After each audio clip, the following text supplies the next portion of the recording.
Hello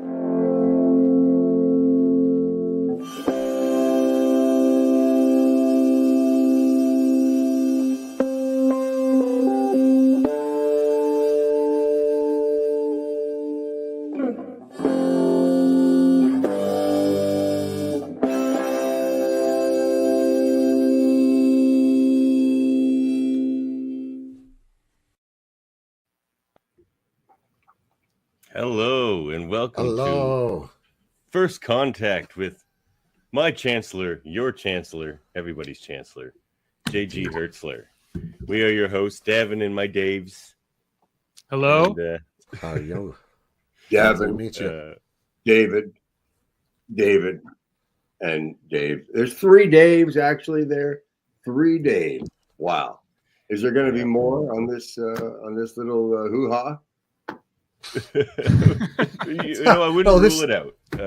We may have reached the limit of Dave for the moment. Oh, okay. Excellent. Maybe. Well, first off, how are you this evening? Thanks for joining us. Have I mentioned how much I love your LLAP and its Long Living podcast? It's a brilliant. Who came up with that? That would be That me. would be Ontario Dave. Oh, that would be Ontario Dave. Yes, well, thank you. You seem to be you seem to be the youngest. Dave's job available. He'll take it. Well, good. I'm actually his younger cousin. Well, I wanted to because Davin is my second cousin. I was born in Nova Scotia, but have since left. But I did want to mention to you, JG, is that or is it John, or do we? It's just sir, Mr. Hertzler, if you will. Or Chancellor, or may I speak to the man who can get me to speak with JG? But never go directly to me with the JG. Just go to one of my people. Where are my? Oh, they're out. They're out right now. Would you like me to play intermediary on that? No. Okay. Not with a name like Davon. Don't worry, I've had relatives who never got it right, so there's really no pressure at all. My family's still trying to get it right. Isn't there a Davenport? Isn't there a... Yeah, it's like that. It's yeah. exactly like that. That's how I explain it to people. Oh, okay. It has a silent port on the end. It does have a silent port. Davenport. I love that name. Mr. Hertzler, I wanted to mention to you that you and I share the same birthday, No. March 18th. Wow. I'm just maybe a year or two before. I think only one, or so. And, we share this day with some, other famous people like Queen Latifah and Vanessa Williams and the voice of Chucky and a couple Brad others. Dourif. Do you know Brad Dourif? Oh, right on. March 18th. Absolutely. Right. A couple other. Exactly my birthday. March 18, 1950.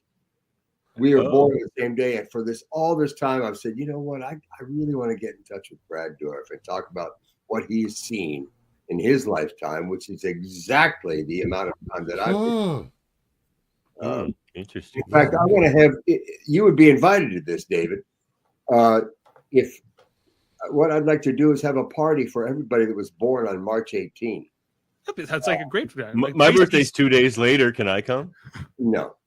No, you'd have to do the 17th, or the 14th, the 15th, but 16th. I'm sorry, but you and I, Dave, born the same day. That's a day after St. Patrick's Day. That's right.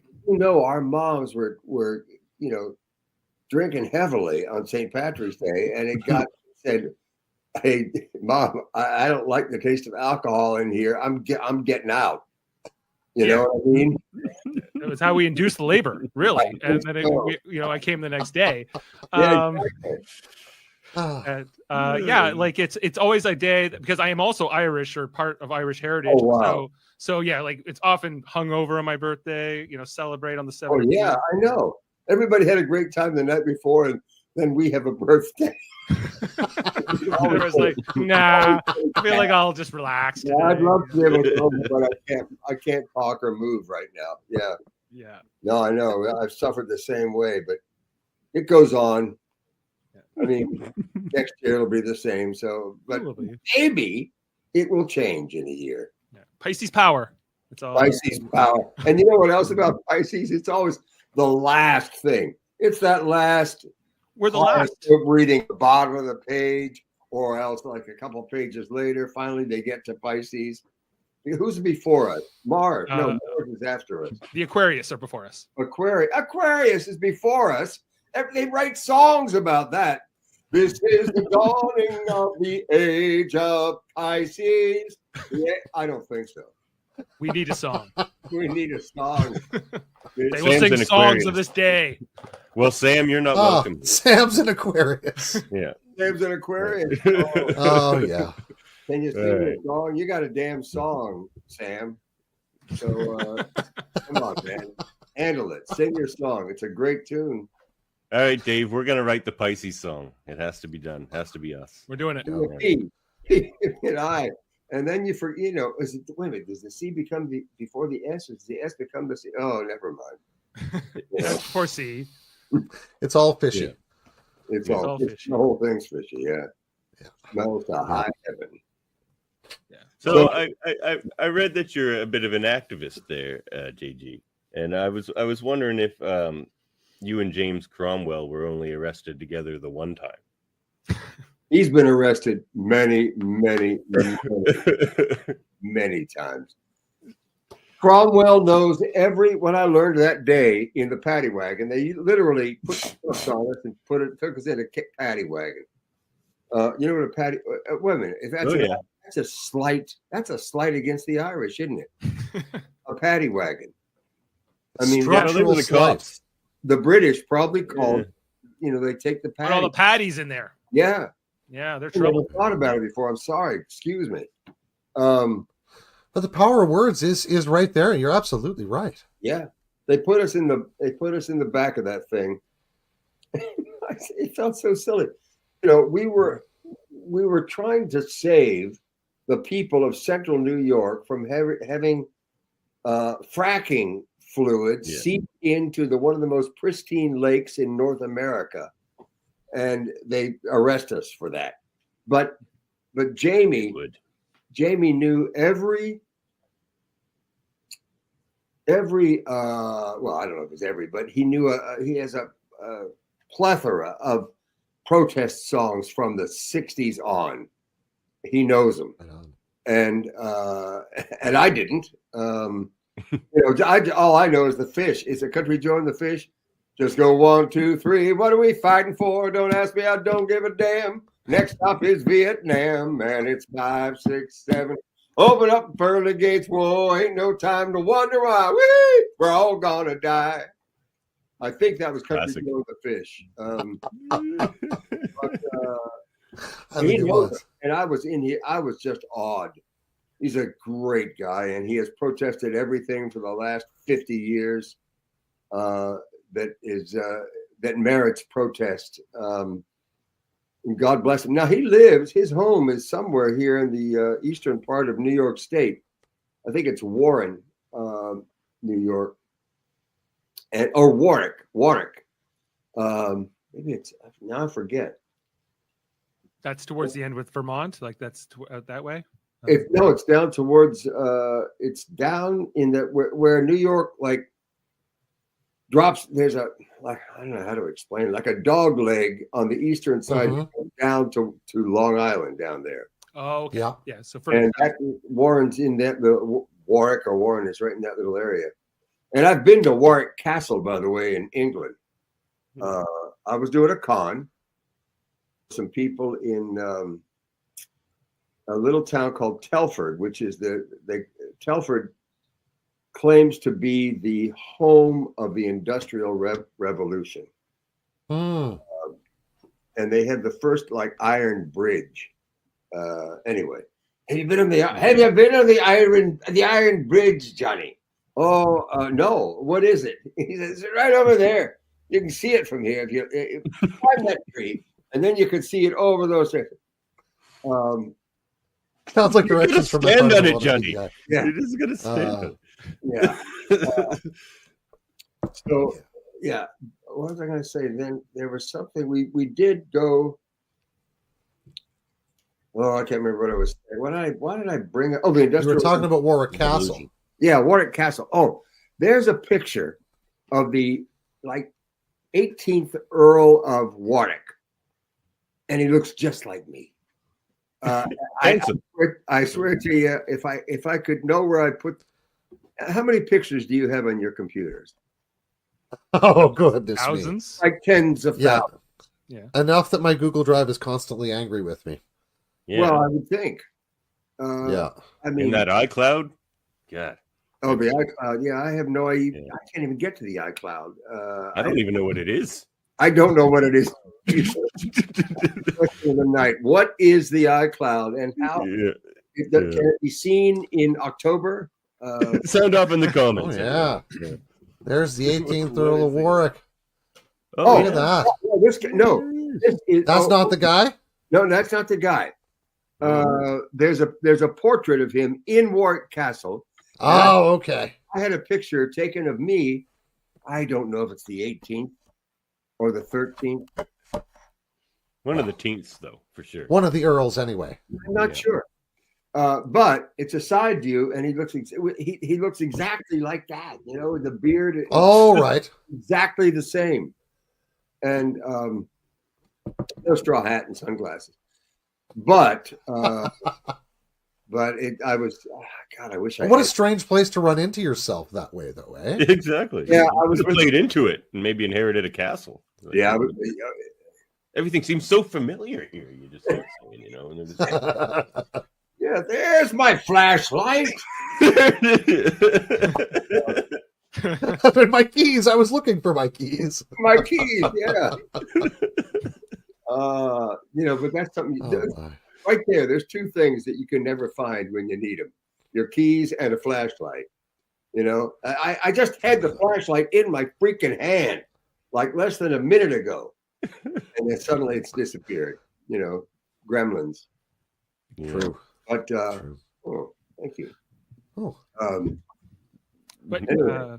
so yeah, well, one comment here is that from Heather says she loves that you call James Cromwell Jamie. And maybe could you tell me a little bit about I guess your friendship with him and We're lovers. Lovers.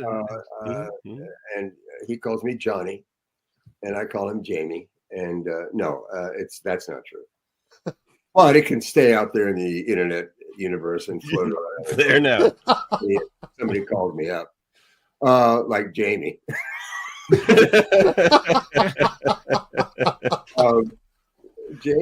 Everybody knows him as Jamie Cromwell. I mean, he's a wonderful actor, and I know him. I met him first, not in Star Trek or anything in television or film. I was doing Lord Capulet in a production of Romeo and Juliet at a theater in Hollywood. What's the name of that place? I can't think of it. The Skylight Theater up on Franklin, up in where it's known as it's on the way to Beechwood Canyon, and Beechwood Canyon is where the famous Hollywood sign is on top of the near the reservoir there. But I was doing a production of Romeo and Juliet, and I was doing Capulet, Lord Capulet. I guess it's Romeo's. No, it's Juliet's mother. Juliet's father. Or father, sorry. Yeah. And I had done it a couple times already, so that was good. But then I got a job in, I think it was in Minnesota. So I had to leave town, and I was replaced by Jamie Cromwell.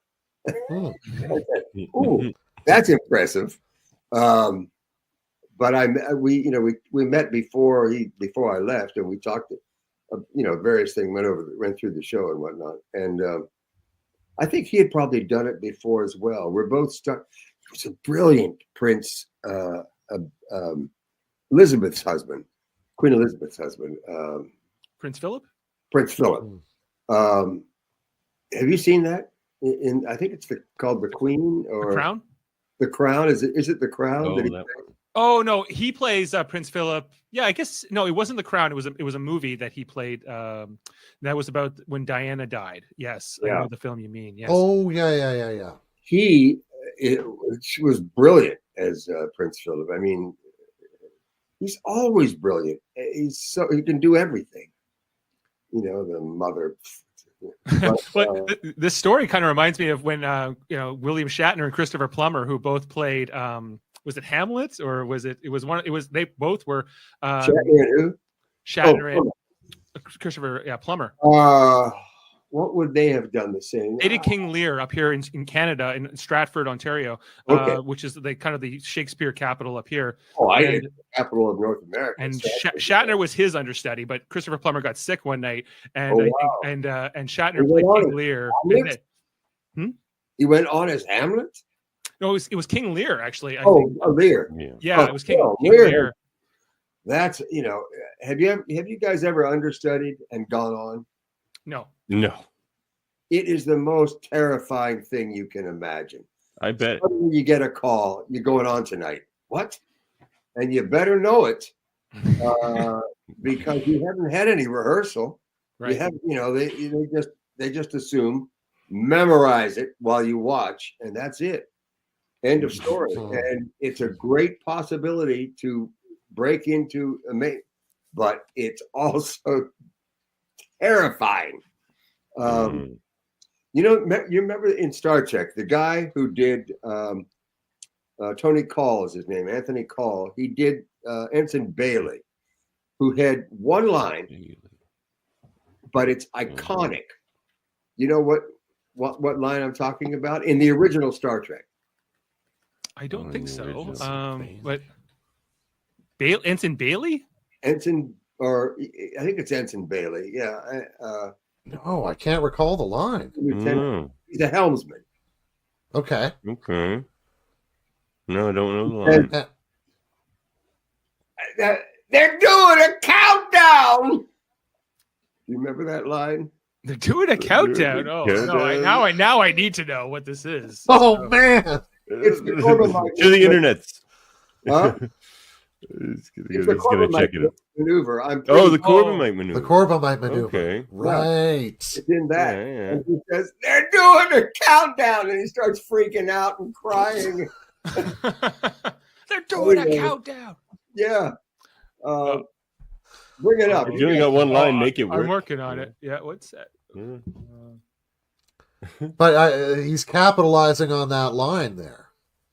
Well, no, he was doing. It just happens to be a connection with Star Trek. We were doing Shakespeare at the Folger Shakespeare Library, the theater in Washington D.C. He was playing Oberon, the dual role of Oberon Theseus in A Midsummer Night's Dream, and I was doing old Aegeus. This is when I was like 23. Old Aegeus. And but I was understudying Oberon Theseus. I was understudying him. He was not able to do the final 2 weeks of the show because they made an extension because it was, Midsummer Night's Dream always sells out. And so I took over for Tony. And I think that was like 74 or 5. And he had already done. They're doing a countdown. I got the clip here. Oh, you got it. He's doing a countdown. He's doing a countdown. I do remember that now, actually. Yeah. Oh yeah. Oh man. Oh, that's great. He's a wonderful, wonderful man. Tony, he had this incredible. He had such great things. He came up with some great stuff. He was married. I think he still is married to Elizabeth Perry, who was the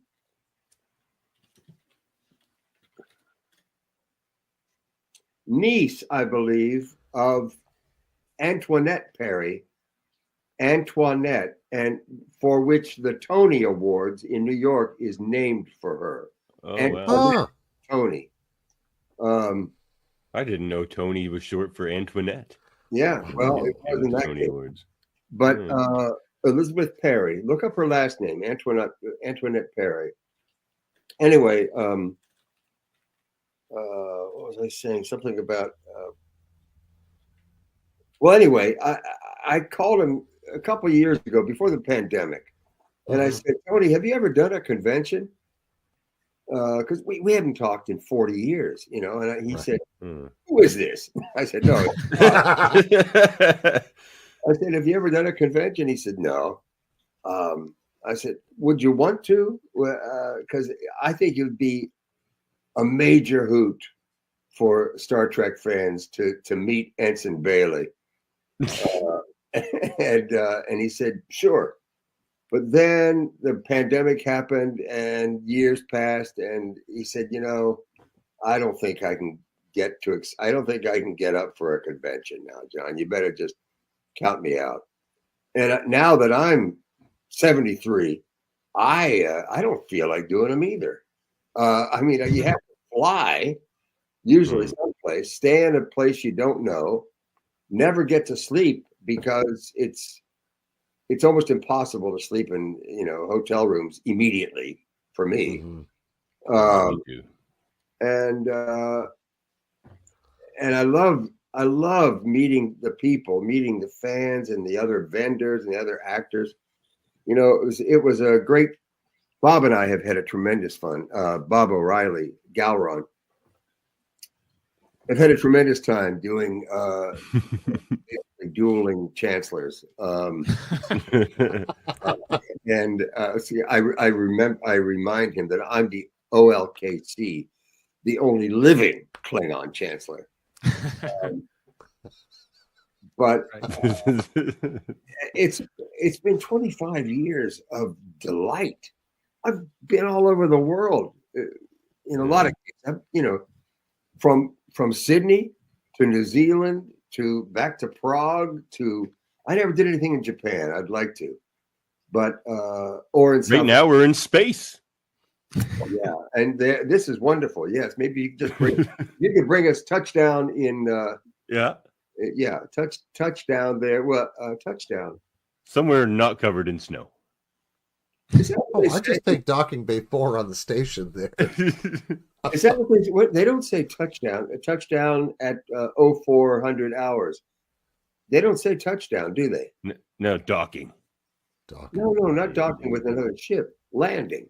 Oh, landing? Well, landing. It doesn't happen often. Voyager landed once. But when you touch down on the moon, the lunar lander. The Eagle has landed, right? Yeah. So. The Eagle has landed. Yeah, they don't do it. Yeah. They don't say touchdown.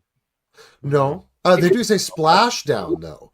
For when the capsule comes back in, that would splash down into the ocean, of course.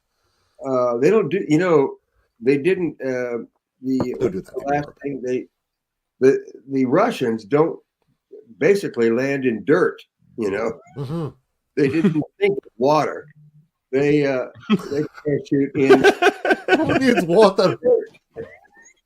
Because they're freaking tough, those Russians. Yeah. Touche. Anyway, I was around True enough. 7. Literally, everybody my age. I was 7. And you'd lie in your front yard and just stare in the summer, waiting to see Sputnik, which is tiny pinprick point of a light going, you know, incredibly slowly. And but that's Sputnik. Those bastards! Get out of here! Yeah, get out of here! Well, you know, speaking of touchdowns, why did you decide to call your newest book "Confessions of a Klingon Linebacker"? Well, let me think. Let me look here. Two things. Which will be in my hand shortly, I promise. It better be. I'm coming up. I was just reading something. What was I reading? I was reading about. Help me find it. Reading. I think I was reading about my dad. Oh yeah, it was about. There it is. The Blaster, page 55. My encounter with my dad's Renault phenomenon, which is a disease. He died of a very strange disease, will be elaborated upon later. But for now, I must return to the beginning of my career as a wannabe outside linebacker for Crossland High School. When tryouts came along, I was ready to turn right around and avoid getting killed by the juniors and seniors at practice, who were huge, and I swear they were actually salivating at the impending prospect of murdering the new kids, especially those of us with no protective fat or muscle attached to our lanky skeletons. But there was my dad to think of, and there was my Uncle Dick, who was built like a brick shithouse and expected me to play football. So back in my day, about 55 years ago, there was no such thing as traumatic brain injury. It didn't exist. Right. There was barely even anything known as a face mask. You guys were lucky. People get them all the time now. Yeah, the junior varsity helmets were heavily gouged with hairline fractures, and they looked like something worn by Jim Thorpe from the 20s. The varsity, eventually, they came and I found a uniform in my play. Okay, so I made it.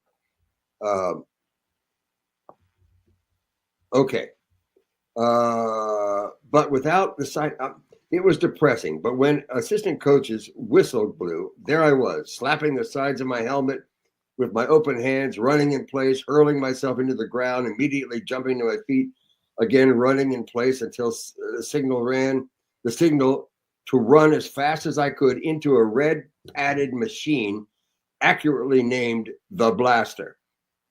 It was not welcoming. Nearly everyone who went through the thing before me complained of ringing in their ears and flashes of light following their assault on this evil, debilitating machine. And then it was my turn. I felt like I was in a trench fighting in World War I when the unfeeling and self-possessed lieutenant looked at us huddling together against the concussion of mortars and rat-a-tat enemy machine guns. He finally cried out in patriotic zeal tinged with a touch of sadism, "Over the top!" I knew the blast. I knew it was going to hurt, but I hoped to survive. As I started running at it, I prepped for my demise while lowering my head and hurling myself into this giant red, unmovable arms. I ran at it, exploding my head and shoulders into those 6 steel spring-loaded arms that could be adjusted to impenetrable. And then I was through and still alive. The Blaster did not seem to dislike me. In fact, I think it liked me. That's awesome. Oh, wow. I can relate to that. I played football in high school, and it was, especially when I was in grade 9, it was scary. Right. Well, that was just past grade 9 to grade 10. That was the first year of high school when I was in high school. Mm-hmm. But that so I played football in high school, and then I went on and played it in college, outside linebacker on the left side because I have a bad left eye. And so I didn't want anything to be on that side of me because I couldn't see them. And there were no rules back then. They say, everything that happens now is like everything that I was taught to do as an outside linebacker is illegal now. Totally illegal. The first thing you're taught to do is to hit the guy on the side of the head with your fist as soon as you could. And now you can't do that. It's like in hockey, you're not allowed to give him the lumber anymore. Right. No, you can't. And but anyway, that changed my life. I played football, and when I went to college, I didn't go to college for really any other reason than to play football. It doesn't sound like me. I understand. My mother was a Latin and a French teacher, and my dad was in the Air Force. And I was a tall, skinny kid, and but my Uncle Dick was built like a brick shithouse, as I said, and he expected me to play football. So I'm glad I did. I got a scholarship. Anyway, college was paid for because of football. So that changed my life. And then the next major thing that changed my life was getting cast on Star Trek, because it allowed me not only to live in the Alpha Quadrant, but travel the world on somebody else's dime. It was astounding. And so that changed my life. So that's why it's called Confessions of a Klingon Linebacker. So everything I did, good and bad, to get me to those places is in this book, just about. Right. Well, I can't wait to read it. So now, when you started playing football, were you already acquainted with the stage, or what? No. What drew you to acting and a life sort of on the boards or behind the camera, or in front of the camera, I guess? Janet Cunningham. All right. Doesn't it sound like, yeah, she looks exactly like that. Janet Cunningham. Who? I hear you. Just picture it. I quit. I didn't play football in my senior year. They were so pissed at me because my defensive coach said, "You're going to be you're up for Little All-American." I said, "Look, I had a girlfriend then named Diana who was one of the original hippies, and she had complete and utter disregard for sports, intercollegiate sports especially. And maybe she would have. Well, no, anyway. God rest her soul. She's passed on now, but she was everything. I've said it before. So many things that are good about me, and there's many, many, many things that are bad about me. But most everything that's good about me was developed from Diana. She was just a wonderful person, but hated football. So, because I would rather have Diana than playing football, I quit when I was a senior. I said, there's 500 people in a 20,000 seat stadium here at Bucknell. What the hell am I doing with my senior year? I can't spend 9 hours a day, in football practice, getting ready, all the training to everything. I said, there must be something better that I could do with my life. So I was leaning against a brick wall outside the Coleman Theater at Bucknell in central Pennsylvania. And Janet Cunningham walked by. She said, "Hi, John." "Oh, hi. What are you doing?" And I said, "Nothing."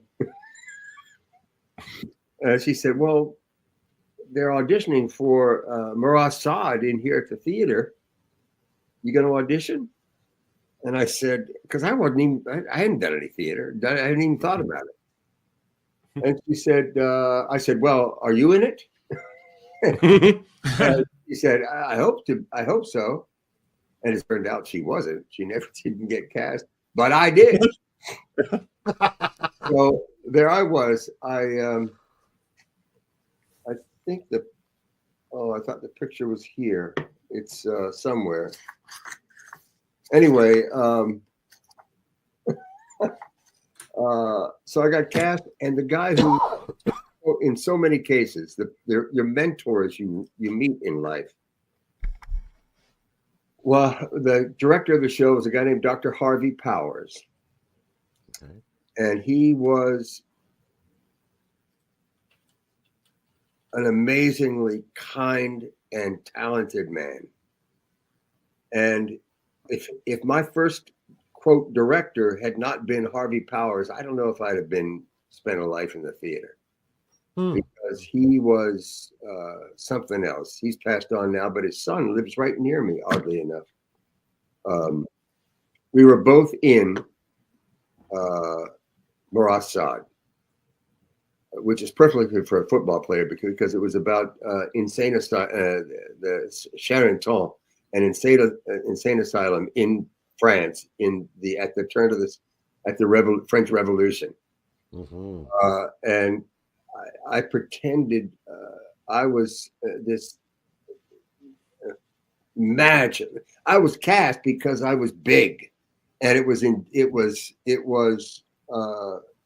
looked good on stage with, other people of different shapes and sizes. So I'm sure I got cast because of my size, because I had no words, I had no lines, but I made it my business. Every time it's basically an argument between Marquis de Sade and Jean-Paul Marat. And every time the Marquis de Sade would get up out of his chair and walk over there, I would sneak up and sit in his chair and pretend that I was the Marquis de Sade. You're the understudy. I was the unknown understudy, yeah. But anyway, it was Harvey. And then, but in high school football, that was in college, but in high school football, I had a genius as a coach. John Merrick's. He's the best director I've ever had, and he was a coach. He wasn't a director, but he directed. Can I explain this one thing to you? Absolutely. Of course, by all means. These stories, Not at all.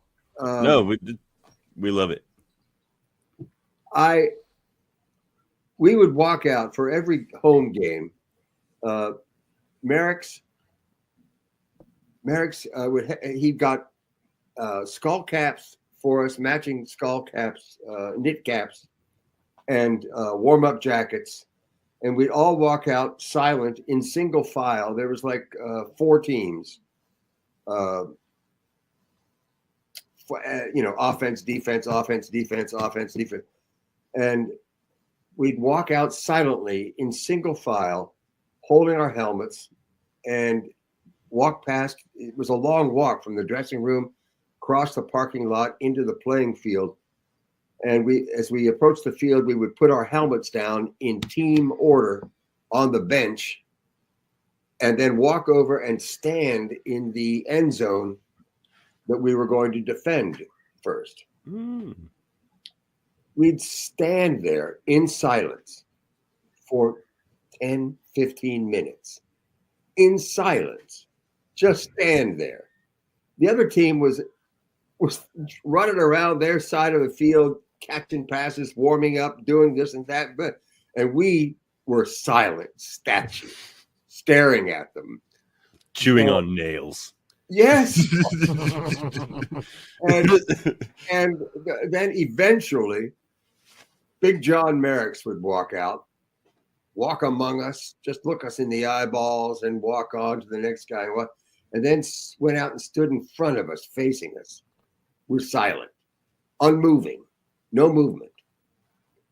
And he would stand there and just look at us and shake his head or nod his head. And eventually he'd start.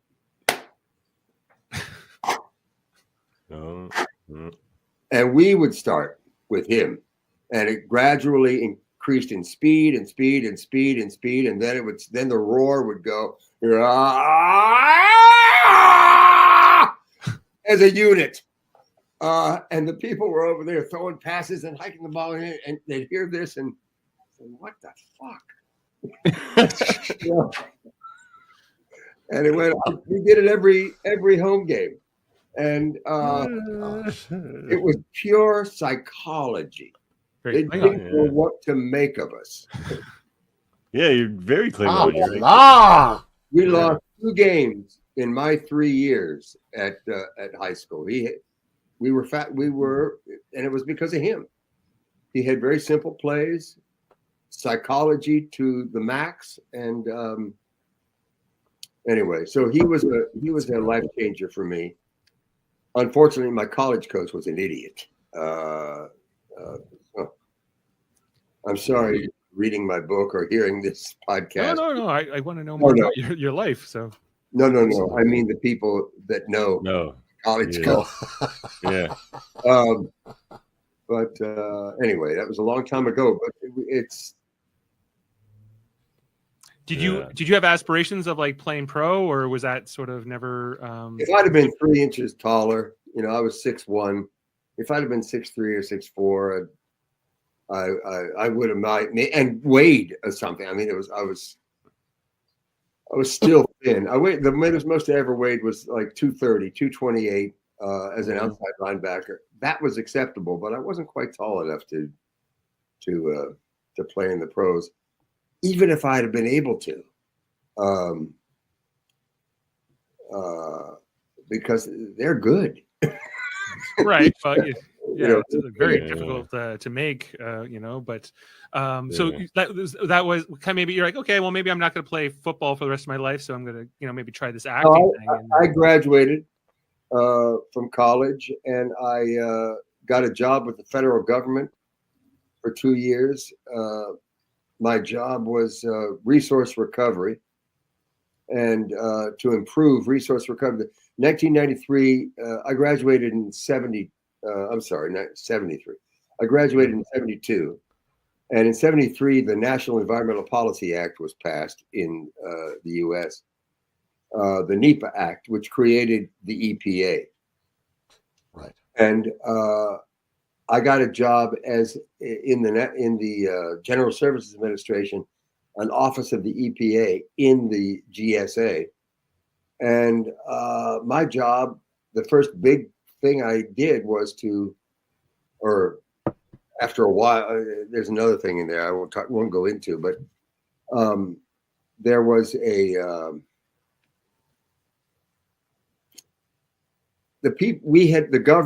federal government had a recycling program in every agency of the government. And I made it my job to ride the garbage trucks at night, ride the garbage trucks into and find out why we were losing money on the paper recycling business. And so I called in, I saw something funny was going on. And so I called the general accounting office and I said, I need to do an audit. I need to ask you guys to do an audit of our recycling program. So every agency in the government was going to be audited for losing money. And a guy came into my office. I was 23. A guy came into my office. He was probably in his 50s, and big guy. And he walked in. He said, "Are you John Hertzler?" Or Hertzler? I said, "Yeah." He said, "Close the door. You called for an audit?"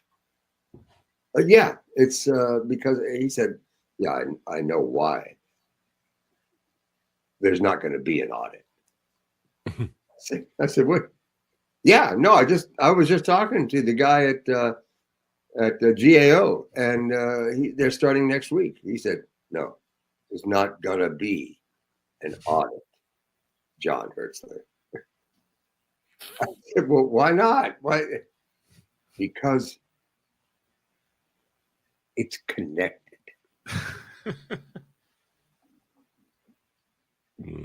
23. I said, "Connected to what?" Oh no. He said, "It's connected." Oh, Tough business to be in. oh. And Yikes. and then he left the room.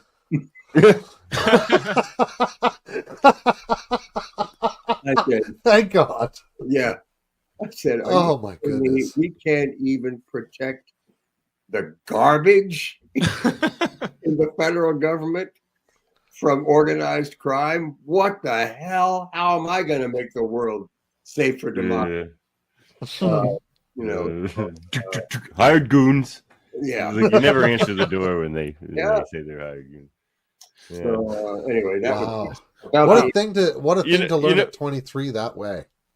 You know, JG, our friend Heather here says that in fact she met you at HalCon. So it says that you have been to our fair province of Nova Scotia. It says she met you at HalCon in 2012. Oh, that's right. That's right. She sent me a picture. Right on. Is it embarrassing? Is it of the two of us in a hotel room, or I hope not. Why is she sending those ones now? Oh, No, but it's like it looks to be like a Klingon karaoke style thing going on. Oh, there. yes. Something like that. yeah. Fun. What's her first name? Heather. Heather.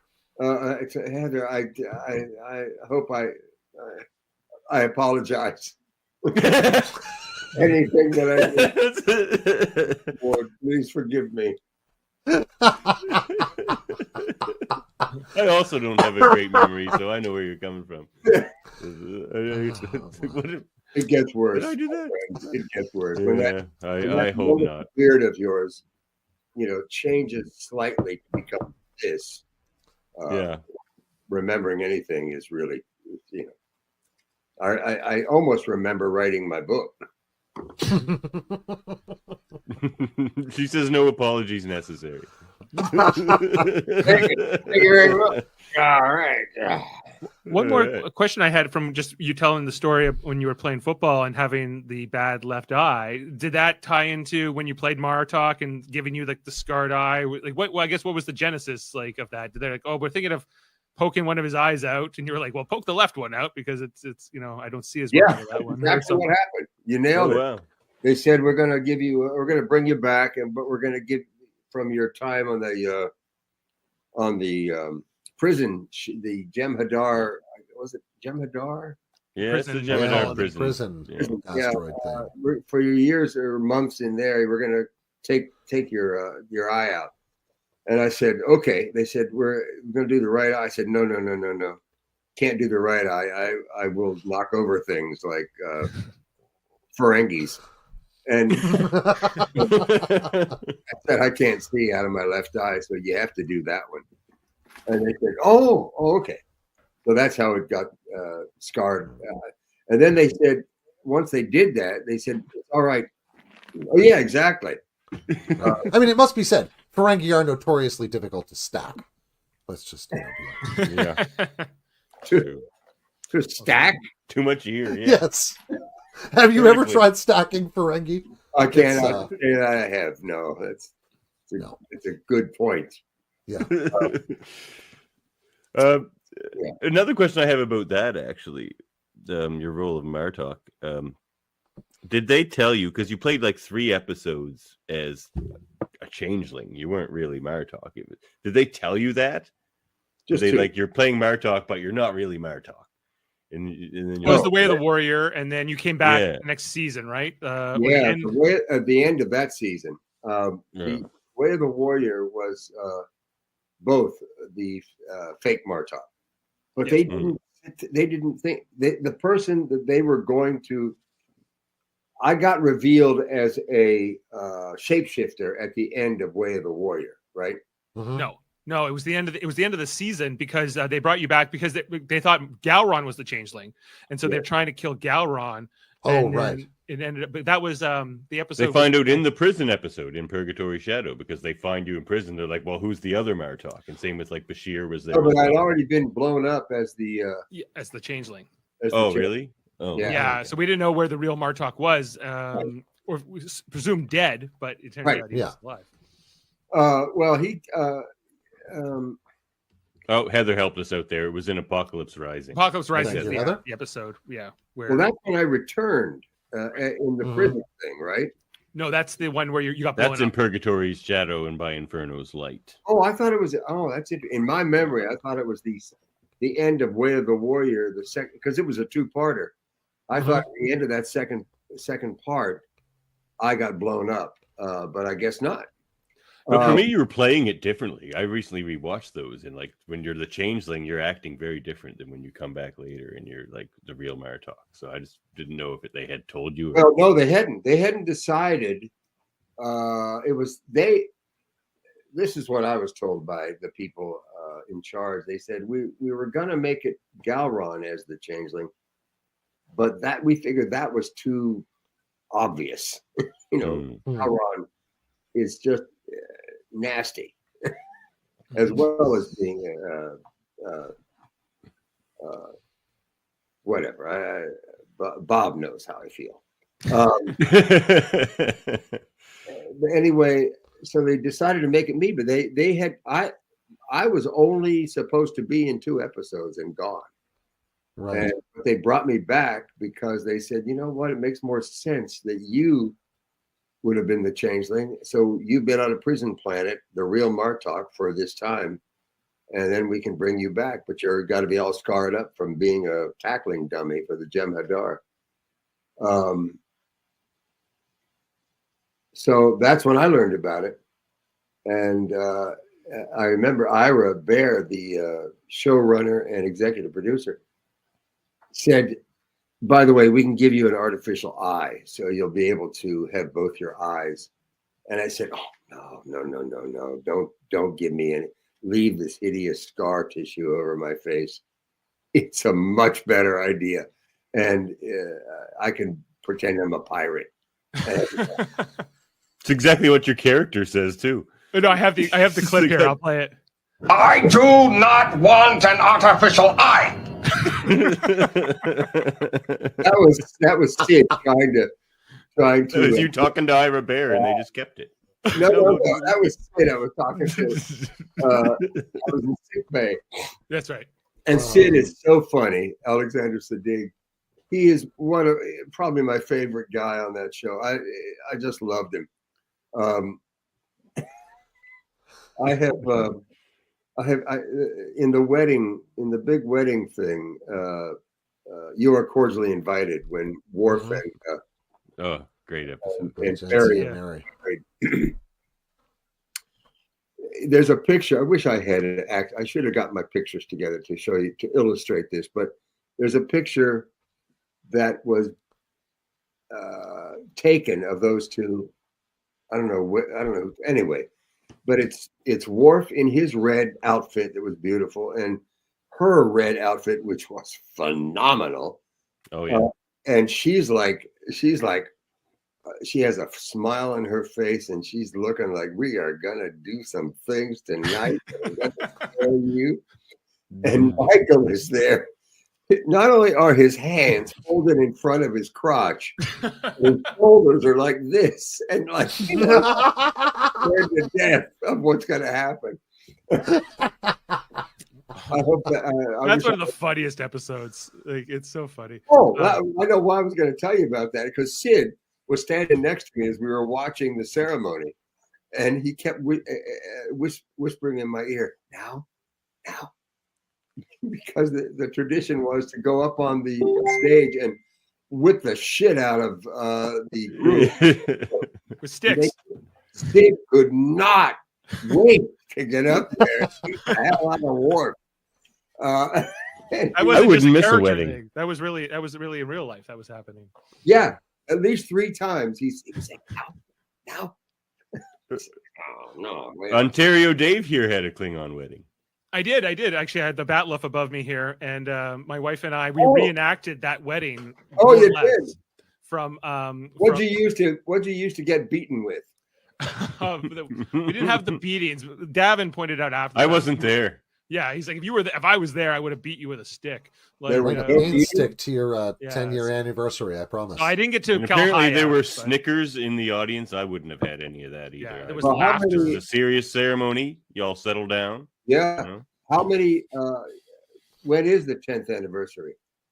10th anniversary will be in 5 years, or so. Well, I'll have to come back for it. You know, everybody loved hitting Michael with the with the stick. They didn't even put it in the final episode. It's not even in there. You know, you just hear it. You just hear it, which is even funnier. It's like when you see somebody fall in a movie, but you don't see the end. It's always way more hilarious. So what we did, what they did, I don't know what they did use, but anyway, people kicked ass on. Everybody wanted it because Michael's he's a big guy, he's just annoying, and so straightforward. You know, that is not the Klingon way. Well, try this on. The relationship between you and your wife in that episode is hilarious. Oh, it's so funny. Oh my god, it's so funny. You know, for the first time, my wife Sorella is going to be at a convention with me. Wow! Really? In April, she's coming up, and we are going to renew our vows. Wow! Amazing. Mark and Sorella, so they're going to come up and beat the hell out of me. Yes. Maybe when you vows, you should beat the hell out of her, and that'd be fair. Fair's fair. I'll mention that to her. And somewhere sitting in the background now. It's like, how well do you remember that episode? It does segue me on one of my other questions. Was I'm a big player of Star Trek Online, and I think some of your best work in general is in this game. Like, you really bring it. Your character of Martok. I get to go with Martok. I've literally been to Grethor, which is Klingon hell, back and forth with you. The story in it is amazing. And I just want your wife Sorella, she's in like that episode, the first episode when you come back from the brink of death, and it's still going. The story is still going. There's gonna be a new episode coming out in a few days with Nicole Dubois' Esri Dax character. So what's been your experience on that? They had to they brought me in for some sort of it was just reuse of stuff from that episode. They had to pay again, I guess, for that, which was great. I loved it. They couldn't use it without Screen Actors, SAG rules. It without paying me again for some sort of pickup money. But there was, I'm trying to think. There was did you on Lower Decks? Have you seen Lower Decks? Oh yeah. Oh, love it. We're big fans of it over here.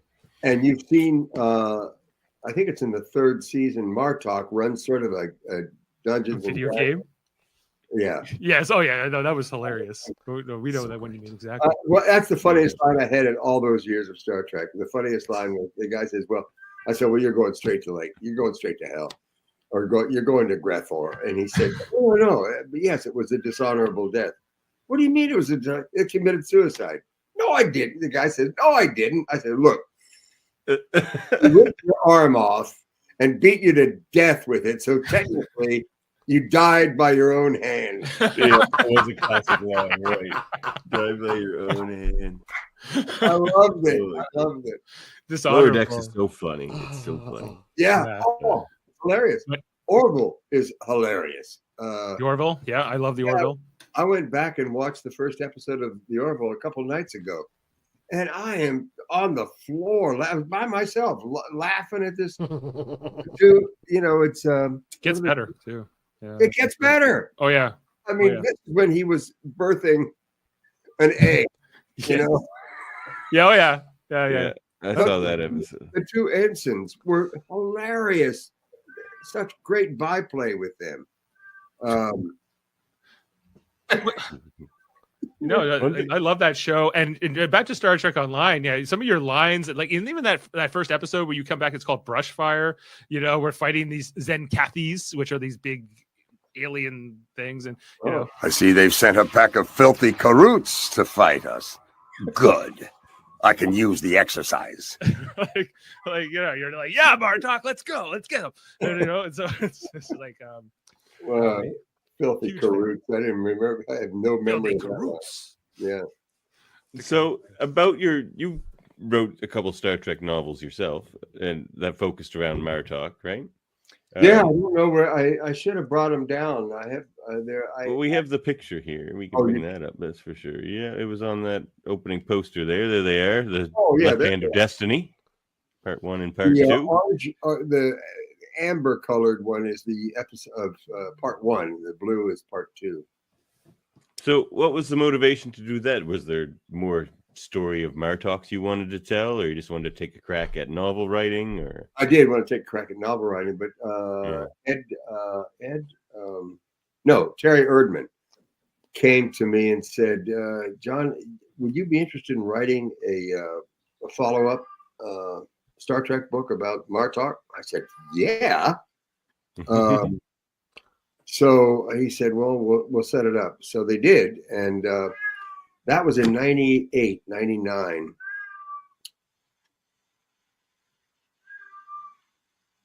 Somebody has an angry cat. That is Yeah, cats. pissed off. She's in her room and she says, Let me out. Let me Yeah. out. I have 4 cats. I was just like, is this my house? yeah, I know. I was thinking, where is Zelda? Oh, no. Ow! Quiet. Yeah. Cats always listen when you say quiet. Absolutely. Cats don't listen to anything. You know, you either have to terrify them or pet them. They're But like Klingons. anything in between, no. I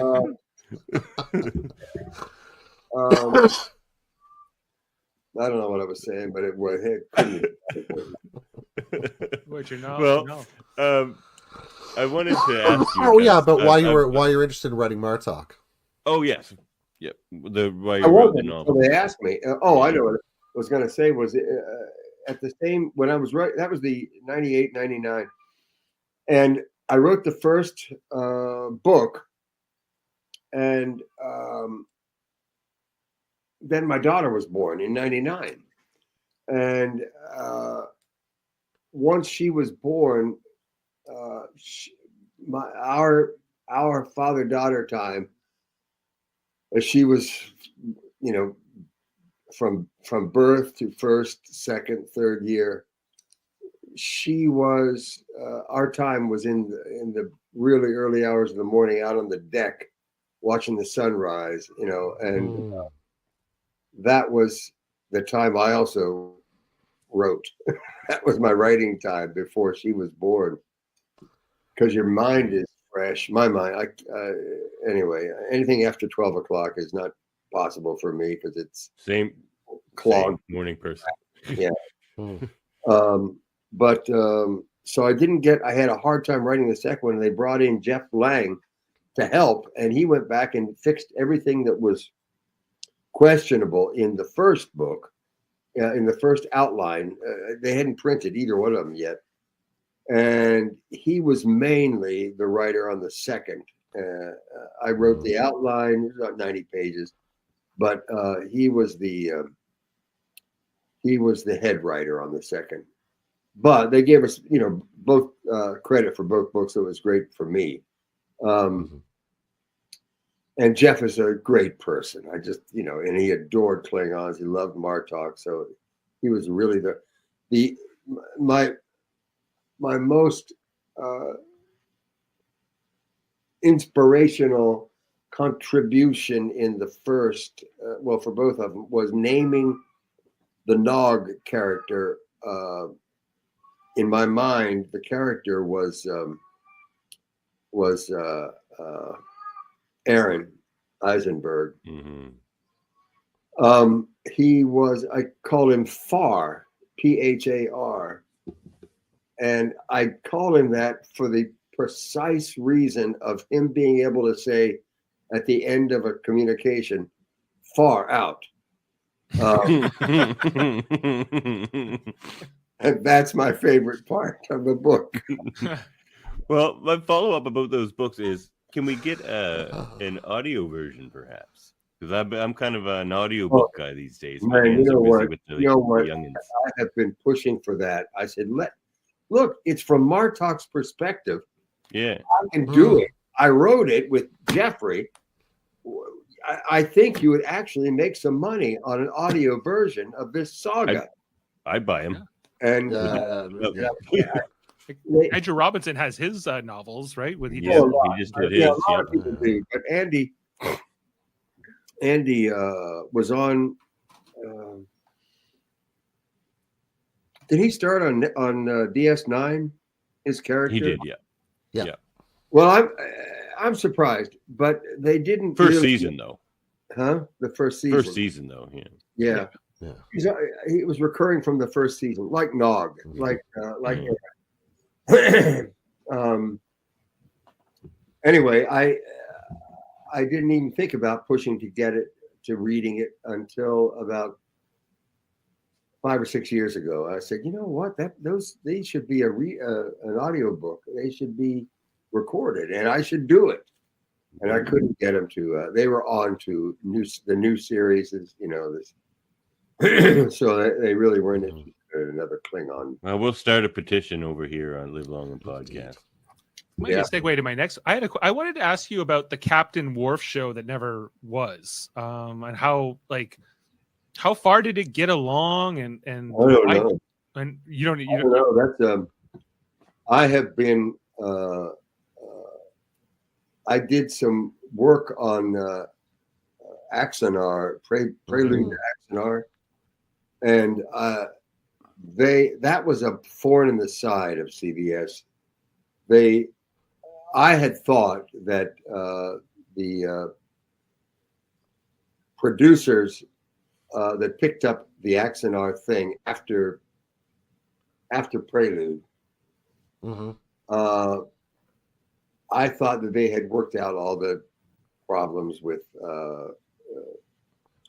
CBS and Paramount and whatnot, and evidently they hadn't, or it just became bollocks and ugly. And for the past 5 years, I've been sort of on the outs with the fifth floor with legal, because finally it's been worked out and things are happening again, but it's been slow, and Axanar is part of the reason. The Axanar thing. Okay. Yeah. Well, it's just a great piece. Prelude to I can't tell you how thrilled I was the first time I ran across that. I think I found it on YouTube first. I agree. Prelude to Axanar it's only is it 40 minutes? I don't know what it is. Oh, maybe less, but yeah, just about that. But it's really professionally done. Everything about it is wonderful. I mean, plus they have so many people in it. Kurt, that's what struck me. Yeah, Tony Todd, yeah, and Nichelle, yeah. And I don't know about you, but the shot of a D7 in atmosphere hovering over a city is one of the most chilling. Yeah, it is. Still sort of like diorama images from a series famous for diorama images. Yeah, of course. Yeah, the guy who did Tobias Richter did. I think he did sound or special effects, oversaw special effects with who's the main guy at Star Trek? Kurtzman. Kurtzman now, yeah. Not Kurtzman. The guy who did special effects for Next Gen and Drexler, not Drexler. No, it's not Akuda. It's Curry. Dan Curry. Oh, Dan Curry. Dan Curry did so much, and he worked. I think he worked on this too. He was wonderful. But Tobias Richter, German special effects guy, did a spectacular job. I mean, it was every bit as it was broadcast quality, and that I think. Well, I don't want to. I think they were surprised to see how good it was, and they said, "Well, that's going to eat into our regimen, our lore or whatever." Yeah. So, and it was during that quiet phase too, where there was no. There was nothing coming out, and we're like, "Well, the fans will make stuff on our own." They're like, "Well, no, we're going to make something on our own." But the Captain Worf show was not a fan made thing, though, was it? It was going to be no. I don't. That was your question. Yeah, Dave. I don't know.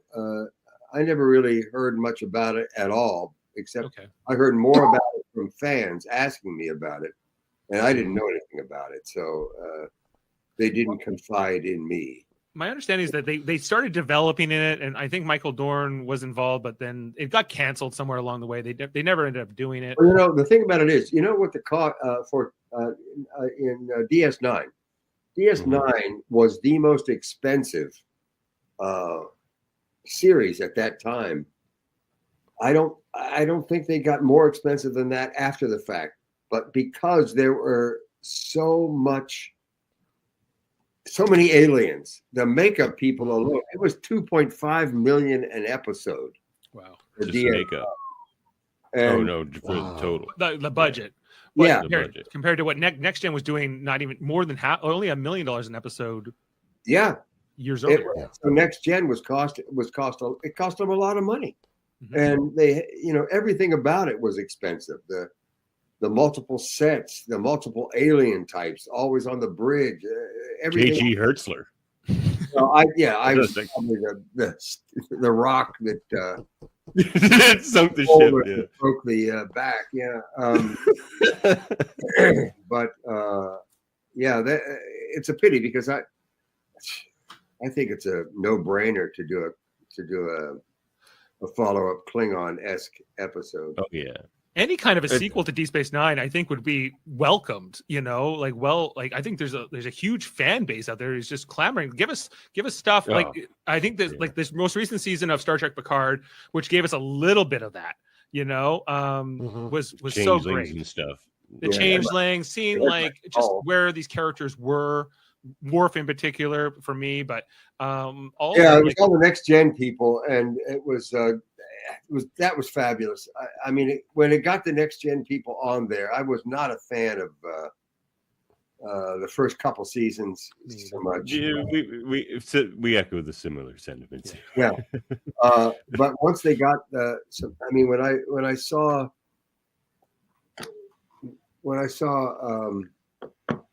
Frakes for the first time was on there, and I said, "Oh, all right, now I'm watching," because Patrick is just a brilliant man with the Shakespearean background is phenomenal, and National Shakespeare in London. I mean, he worked for 25 years in the business over there in England.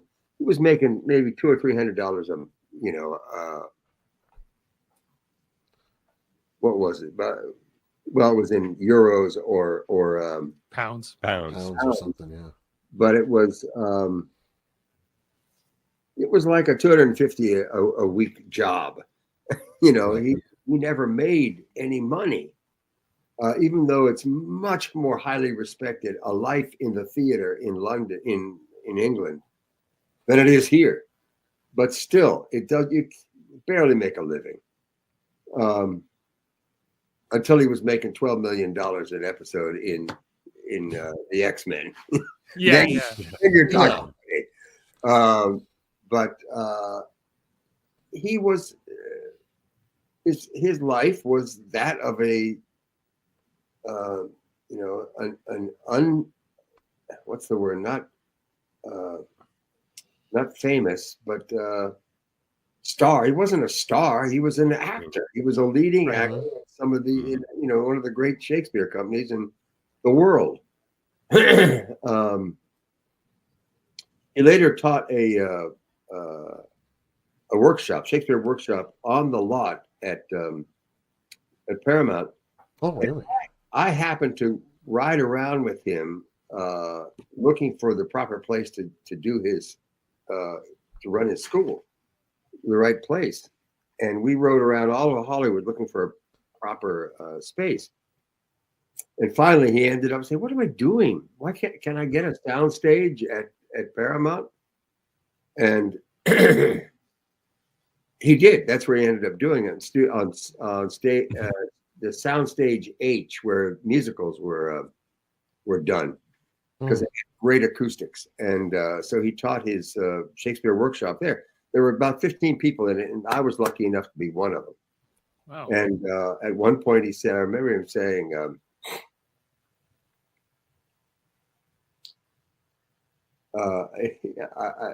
he was talking about the Scottish play, which we won't name. Yes, which shall not be named. Well, I made that mistake in front of a different actor. Well, not only did he name it, but he quoted it. And I said, Patrick, you can't say that name. You're in a theater. He said, oh, bollocks that.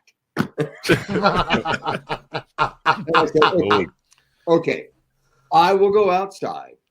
I will close the door. I'll turn around 3 times. I'll spit and I'll knock to get back in as your proxy. Okay, which I did. I gotta toss the salt. Yes. So he was not as much of a believer in theater superstition. I think it's better than Catholicism myself. I think No arguments there. No arguments there. I think it's a great religion. One thing I wanted to ask you about, because I've been known to do a bit of twaining over here at Live Long and Podcast, is you were campaigning for political office as Mark Twain. Is that what did I read that properly? Yeah. Because if I did, it's maybe the greatest thing I've ever heard. Just a second. I think This is amazing. I had not heard that until. Are we this getting moment. a costume change or something? I'll be back. Well, I do declare. Just give me a half an hour. I say. Oh my goodness. Oh, this is exciting. Yeah. Yeah. Mark Twain. Mark Twain. Check out our. I read that Mark too. Twain Yeah, and there was over also a on Zero mention. Radio Theater. Yeah, of somebody who had played Mark Twain for like many years. Oh, yeah. Not the guy who played him in the Next Generation episode. But Yeah, I don't remember his name. He was Holbrook, something like that. wasn't Hal Holbrook. No, he didn't. Hal Holbrook, no. No, but the actor who did play it was very good. This is was when I was running for Congress, and my daughter did this sketch for these bookmarks of me, but I can read. You won't be able to read it. Oh, I don't know if you can even see it. Oh yeah, that's great right there. Yeah. Politicians are like diapers. They're like diapers. They need to be changed frequently and for the same reason. But that was my Truer words rarely spoken. Yeah, I know. I'm JG Hertzler, and I approve this bookmark. Yeah. Well, if you want to come up here and run in Nova Scotia, I'll vote for you. Jerry I'll Hardin. run your campaign. Oh, that's his. Jerry Hardin. That's right. Also played Deep Throat on X-Files. What a great role. Thanks, Norman. Wow. I wanted to ask you about the years on Deep Space Nine. You're there in the original pilot. You're playing the Vulcan captain, but then you don't come back until you're playing Martok. Right? Yeah. Oh no, there was Laws. Don't skip over Laws. Laws is at the end of the season. He's in season 7. He's later. Oh yeah, Laws was. You know what? Laws was. They asked me to do Laws much later, and would you come back and do this character Laws? And I said, yeah, sure. But I said I gotta change my voice somehow because I don't want him to be confused with Martok.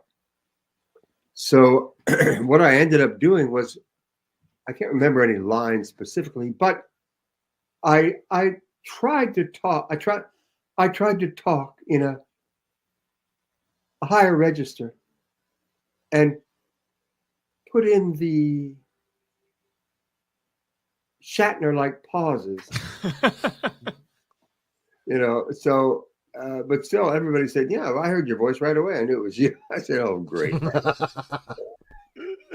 Well, yeah, but Jeffrey Combs played. You made that character incredibly unlikable, and that's what you're going for with that character. It's like, but the way you were talking, it was just like so like demeaning to everyone around. It was. One of the first things I did was go in onto the bridge. All the regulars were there. Renee brought me out into the bridge area, I guess it was the bar.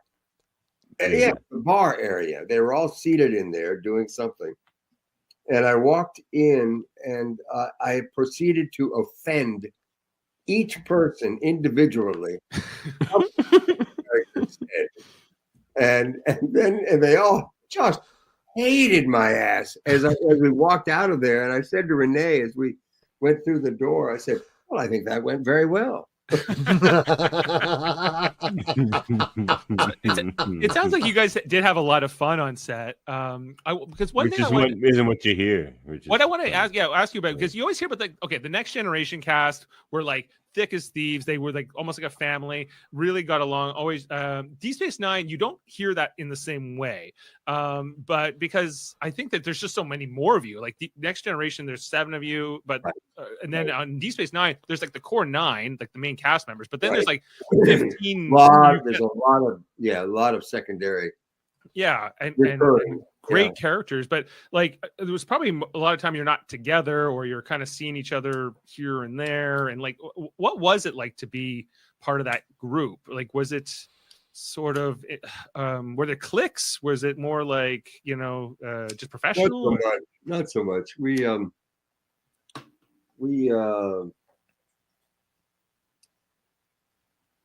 Well, you know,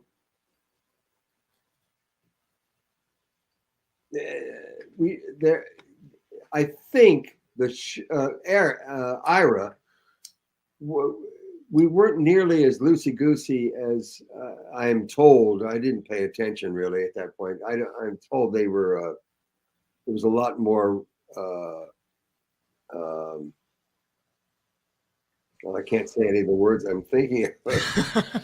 A lot more, you know, fun, screwing around, but not. Oh, you can swear on this show Professionally. They were. Then there was on DS9. They were pretty persnickety. Is that a swear word? We were pretty persnickety about saying, you know, which WHICH rather than, you know, I don't know how to even say it. But the words were very, very critical. So much so that you could, if you wanted to change a line or change a word, you had to call the writer's room or the writers and ask if it's, can I make this change for almost anything. The only thing that I did, I mean, I don't have, I'm not the best memorizer in the world, but I'll do it over and over and over and over and over and over again so that I have it. So I don't waste anybody's time on set. But I had in the episode Once More Into the Breach. Right. We just covered that one here on the podcast. I think it was Once More Into the Breach. The one with Core? Yes. Yeah, see, I refuse to forgive Core for what he did to my father. He refused to allow me into the officers candidate school. Yeah, for Klingon officers, because I was of non-noble birth. I was, you know, just born outside the garbage heaps of Mexico. Is what it is. At the lowlands. You were from the lowlands. That's what they're like. I said, oh, okay. So I refused to forgive him, and when he asked for that, I said, I refused to do it, and Worf said to me, why do you feel that strongly about it? Everything has worked out pretty well, you know. And I said, then I told him the whole story of how I was refused entrance into the officers candidate school. And so I wanted to add a line. I said, well, my father's only wish for me, his only son, was that I become an officer in the Klingon Defense Force. And he denied my father that wish, that only wish. And I will never forgive him for that. And I said, can I add one line at the end of that speech? And it was, unfortunately, my father did not live to see the day that I became a commissioned officer. You know, unfortunately, that's in there. Did not. Yeah. And I called Ron Moore and I said, Ron, I'd really like to add this, because in my own life, my father never saw anything that I did in terms of television, film, or anything, because he died fairly young. And I said it would mean a lot, and I think it's perfect for this one speech where I feel so strongly I will not celebrate that that great Dahar master. Mm-hmm. I said, if he didn't, unfortunately, my father did not live to see that day. I think that's the most memorable line in that speech. That's the one that I think about. Like, Yeah, that's how it ends. Yeah, and then Worf says, "Well, but I've been an officer of the ship anyway. Sorry." Right, and I called Ron, and it felt very hot. It was very Hollywood. I went over to the phone. There's a phone on the side of the inside of the studio. Dial up the writer's room. Ron, yeah, this is JD.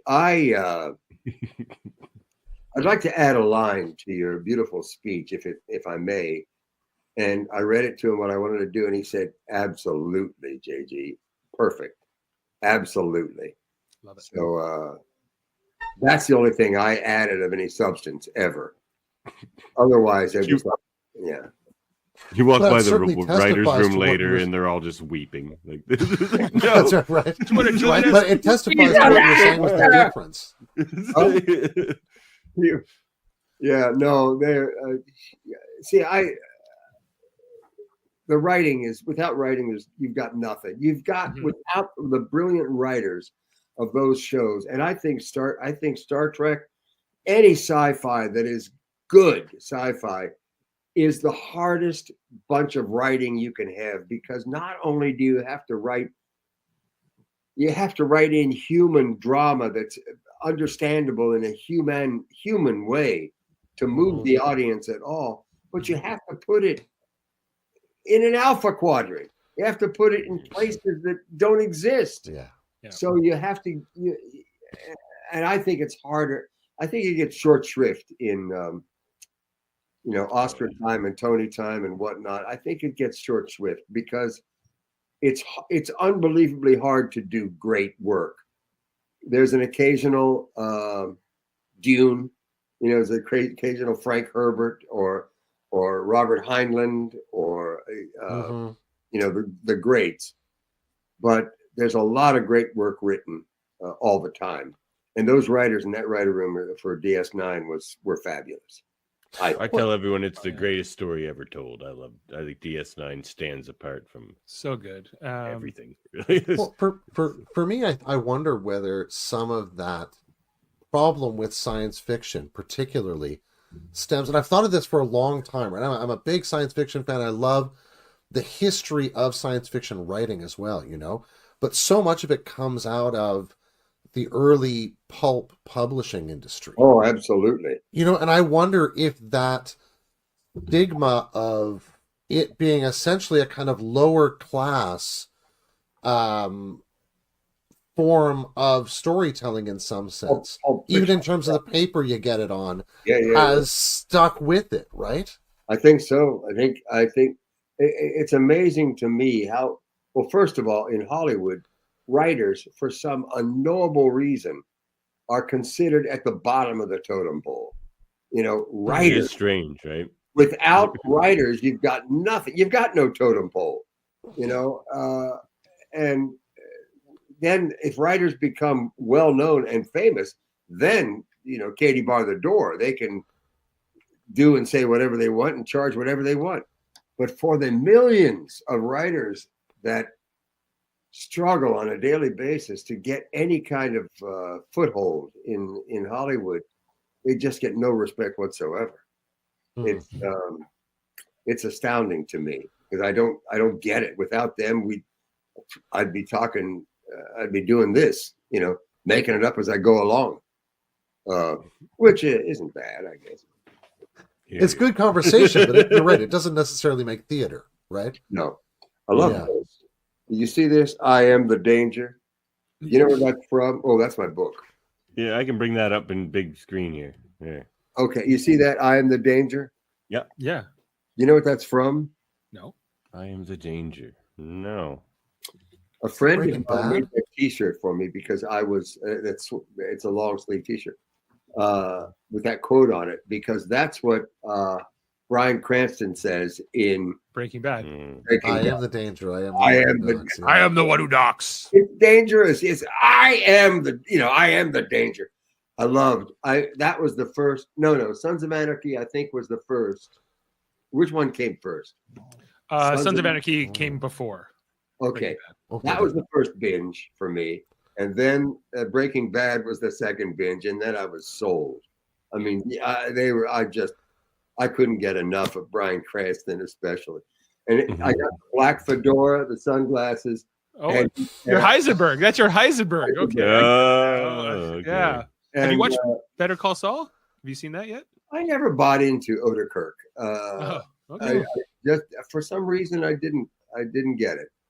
Of course, I didn't get Game of Thrones the first time around either, and then I started watching it again, like at least 8 or 9 years after the fact, and suddenly I said, "Oh my God!" But, yeah, I dismissed it at first too, and then I kind of got into it as it later on.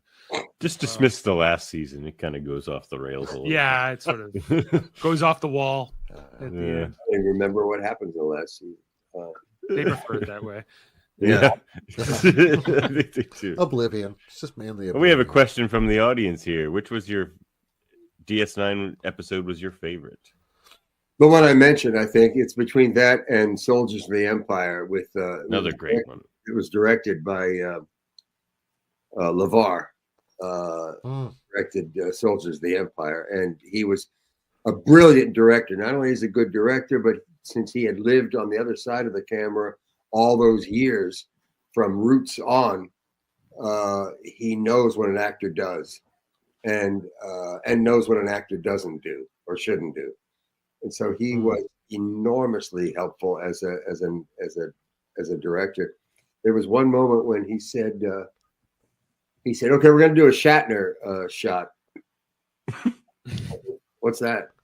He said, "Oh, you're in the pilot seat, you're in the control seat, captain's chair, and we put the camera down there, looking up at you, because it creates awe."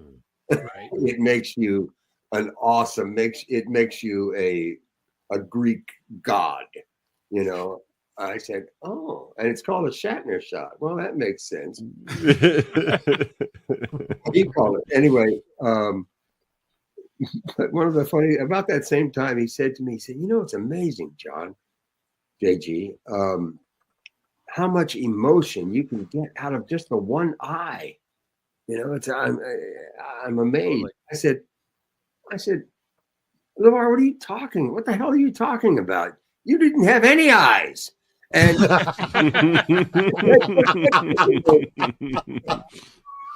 yeah, Touche. Yeah. Wow. You know, at risk of over buttering your toast, I think Martok is one of like a flawlessly acted performance, and it's like there are performances where like it's just like a flawless acting performance, but there are also performances where it's like it's that, but also so uniquely personal to the actor that like plays it. And I feel like that's what you did with Martok on that show. It's just like it feels like you're there 3 times as much as you are, as far as like the episodes you're in and stuff. Oh, well, yeah, like, I completely agree. It's like your presence looms large over the show. You know, I think that's why they kept bringing you back in all these stories. And yeah, it's amazing. From an actor's point of view, we don't know, you know, how it's being absorbed by the viewer. We hope that can be the case, but who was it? I think it was somebody like Robert, like one of the big stars of the gold. Can you see, honey? It's too dark. Let me turn the. Yeah, you can see.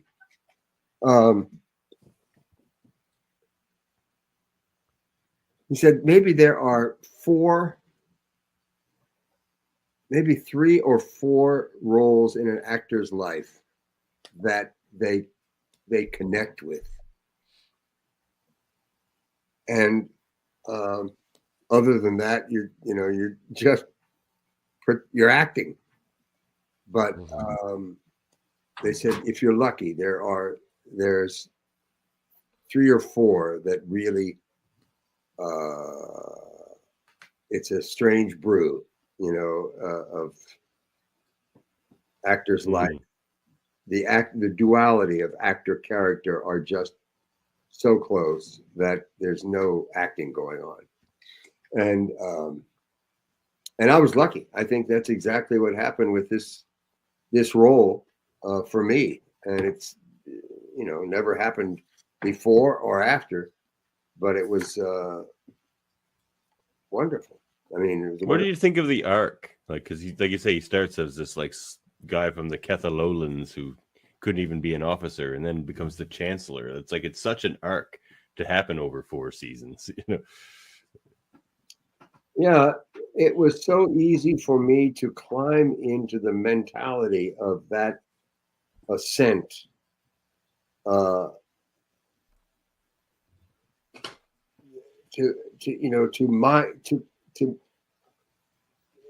couldn't possibly let go of the humility of being born in a garbage dump, and I couldn't. You can never shed yourself of that. It's like the smell is always part of you. You know it's there, no matter how exalted you might become. From where you came, and I always tried to maintain the honesty of that. But it was the luck of the draw. I mean, it was the reason I got the role. A friend of mine, Ron Canada. Not from Canada, though. He's not from Canada. He's not from Canada. But Ron, great actor though, also plays a great Klingon character. Yes, exactly. And he was my roommate in New York. I directed a play called Practice that opened at the Perry Street Theater in New York, and he was part of it in L.A. in D.C. I first did it at the Playwrights Theater in D.C. It was a new play at that point about a street hockey team in 1950, and Ron was part of that, and we became close, very good friends, and we did another show together called U.S. Surplus Soap, which was very funny. But gotta look that up. That sounds hilarious. Just by the title. we had the same agent for a while, Chris Wright, and that's his family. I think it's Anne Wright, was a theatrical representative family in New York, going back decades. And Chris was the son, and he was the agent for both of us. And I eventually moved out of New York and went to San Francisco for 5 or 6 years, and then down to LA. And by that time I had a different agent. But I only learned this after the fact, that Ron Canada had been offered the role, pending they had to see one more person for Martok. And that was me. And we are like brothers, Wow. And I got the role, I think, because I threw a chair into the wall and it stuck. It had fell out, it would have been his. If it had fallen out, you're asking me history. But his agent called Chris and said, "Ron, I got some good news and some bad news. What if your best friend, JG, John Hertzler, got the role on Star Trek, and you didn't." And we've remained friends. He's like a prophet to me. I had so many questions. He won Emmys for a news broadcaster in WMAL in DC. I would watch this guy on TV, and then later we ended up as best friends until Star Trek. And funny enough, you both play Klingon lawyers. Yeah. Yes. You on Yes. Enterprise and he Indeed. on DS9. He was Chapok. I love that episode, Rules of Engagement, that he's in, where he's like the prosecutor against Worf. Absolutely. He's And so your good. Enterprise one as well. Yes, I love he that did one. do no wrong for me too. In fact, I used him he did Othello for me up in Maine. We did a production of Othello. Oh yeah. I brought Ron up because there was a guy that was going to do it, and he flaked out on me. I said, Ron, how fast can you learn this role? And he came up, and we had a wonderful summer. But yeah, and then we lived together in a group house in Brooklyn, and in DC, and then again in Brooklyn briefly, Park Slope. Anyway. Yeah, he had been on Star Trek: The Next Generation as well. Earlier, the Masterpiece Society. He's like that guy who's telling them, "Don't talk to Picard," and all that. He's always. Oh yeah, he did a lot of. He's had a great film career. I mean, he did Othello with Patrick Stewart, I believe. I believe there was like this like race swapped version of Othello that they did. I saw it, and I told Ron, Yeah. Ron, here's my problem with that show. You're talking Elizabethan Shakespeare. You're talking in rhymed couplets, in iambic pentameter, and with everything that Patrick Stewart is born into. And yet he's been cast as the outsider. But the language you're speaking, he's the one who does it better than any insider possible. Right. So that it doesn't work for me, because he's not the, Othello cannot fit into Venetian society.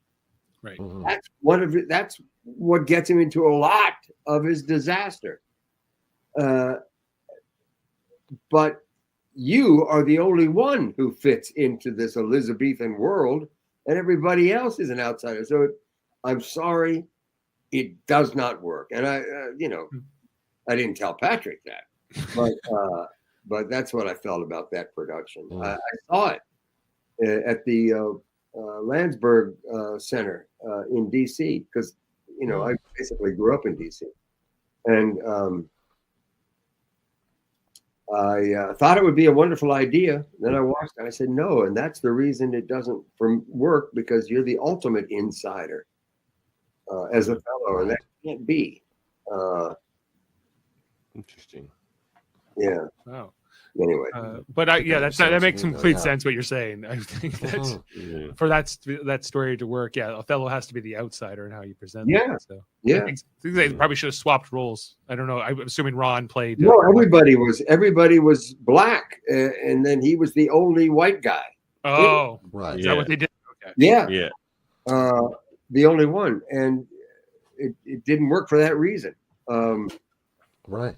Yeah, because in principle, it sounds like a really interesting idea. Exactly. They were all good actors, tremendous actors, but they didn't have the facility with the language that Patrick Stewart has. He and Ian McKellen are probably the two most accomplished Shakespearean actors at the same time, with all that stage experience, anyway. Sure. But he was my best friend. And he stayed in New York, and I still haven't. I've been very bad, and he never calls. He almost doesn't ever get a. He didn't want to have. He didn't have. He may still not have email. He fought the modern communications completely. He did not ever want to be a part of it, because he understood things. I'm gonna say there's probably a great wisdom in that. Ultimately. Tremendous! I would turn to him if I had a question about ideology or philosophy, anything. I would call Ron and say, Ron, here's what I'm thinking about. What do you make of this? And he would be able to say, well, it's interesting. And he'd go on and tell me exactly why I was off my rocker.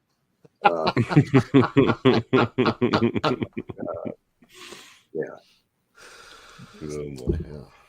Well, don't think we should take all your night away. Too late. I do have one. Well, yeah, it's true. We've already done that. But I have 4 nights, especially. Did I tell you how I was 73? Did I mention that? Keeping my beloved wife up, screaming at her. Besides that. Gotta say that is an awesome poster you have behind you. Is that a custom, like that one of you and Gowron there? Can you see it? We could, but better before the light was on. When you got up a few times, yes. Oh, okay. Yeah. That is a image that was made by Lightspeed Art. Gary Hassan put together, or his artists put together that image of Bob and I. And it was supposed to have, this is a story I heard, it was supposed to have Worf in the middle. But for some reason, Worf was too busy doing something else, and they didn't put it, so they just sort of blurred in a Klingon symbol sort of between us. If you get a chance to see it, I can't. It is a fantastic film. But yeah, I love it. So I figured maybe that'd be in the background, but it really disappears back there. I don't know why that is. It comes and goes. Well, I can't speak for my two co-hosts here, but one final question I have is, what do you think it is about Klingons that draws such enthusiasm out of people like myself and my co-host included? You know, we have a Klingon wedding over there, but it's like there's something about Klingons that just, like, you were able to do it, like, as far as keep going with it, your character after the show was over. It's just like, I hesitate. Could you have done that with a Vulcan? Like, probably not, right? No. Like, there's something about Klingons. No, Klingons are they operate at the extremes of human behavior, and it's like a relief to see that extent of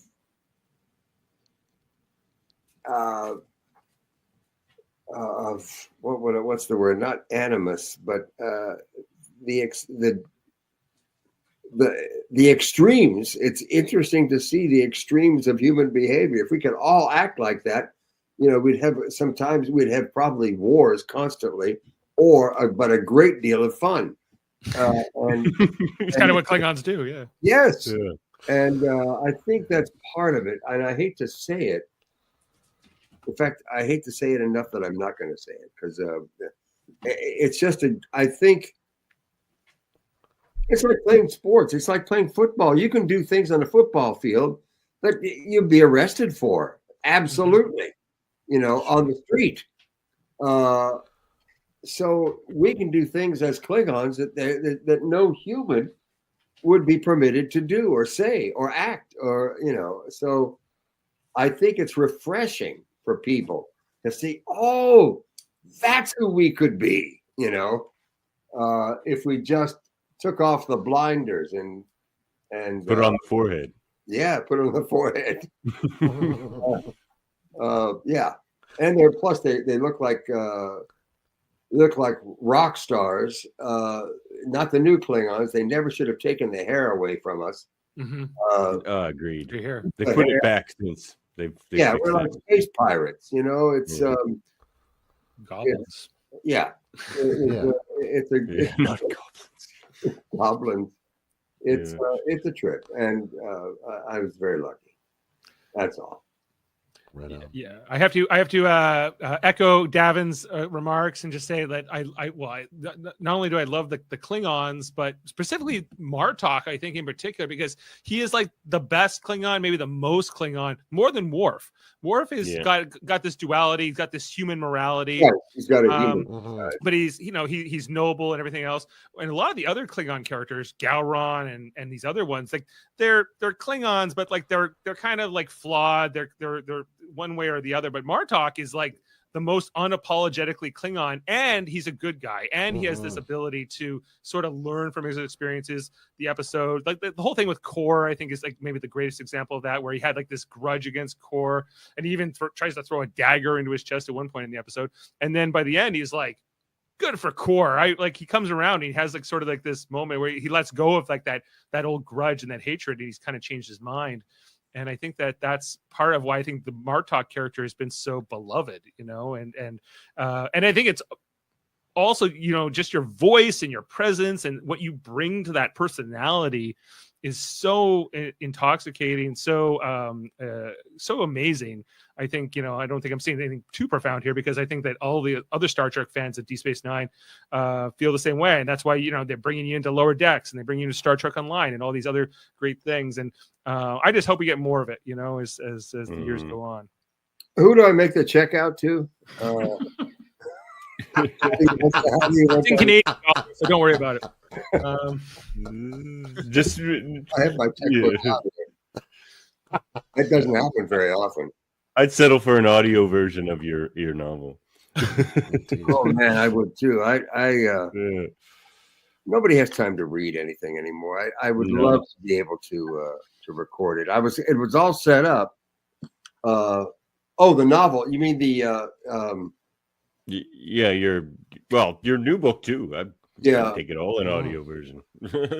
Yeah, this was a this is a life in the theater, basically. And in television and film.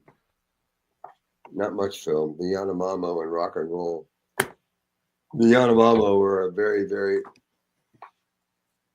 what's the word, rudimentary race in Brazil in the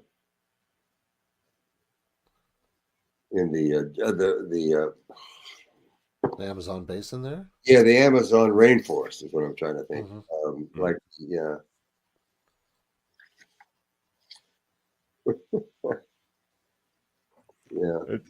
One thing I think enjoy it. If you get this, you're going to enjoy it. I guarantee. Oh, I know it. I know it. I'm looking forward. Well, I think it's one thing that your character and Worf's have in common. Worf's character always gets in trouble for being a bad parent, but Worf knocks out your character's son Drex, and then Drex is never mentioned again. And you bring Worf into your house, and it's just like there's no mention of Drex. It's like you got rid of Drex. I know they brought in Worf. They must not have liked Drex. The writers just did not find a way to include any of the.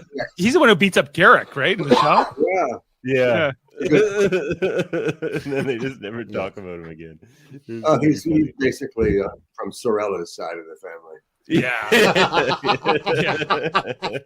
She's gonna kick my ass. I'm gonna see her in April, and so if she hears me say that, it's all fuel on the fire now. Right? Yeah. But how are those vows? Well, thank you guys. Thank you. Thanks so much for your time this evening. Wonderful time. I hope it gets warm soon. I don't like 20 below, 30 below, 40 below. I don't. You should move to this side of the lake because we get a lot less snow than down there. So, oh, you do? Yeah, lake effect is low in upstate New York. Yeah. Geez, I didn't know that. I didn't think about that. I always assumed Canada is the Great White North. No, upstate New York gets way more. Yeah. Wow. We were talking about it today. We feel colder. I feel the cold more keenly now because we get less of it. You know, we get less snow. It doesn't stick around.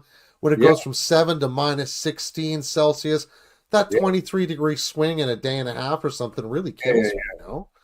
If it were just cold all the time, I might be all right. But well, no, you would. I know. Great questions and stories all around. Kapla. Heather Narduzzi. Yeah, it was Heather. Huh? Was that the Heather? That's Heather. That's right. That's the same Heather, yeah. I remember that name. I remember the last name, too. I don't. She made an impression. She made an impression on us, too. We love Heather over here. Wonderful. All right, guys. All right. Well, why don't we? Well, I guess there's only one thing left to say then, isn't there? Indeed. Live long. End transmission.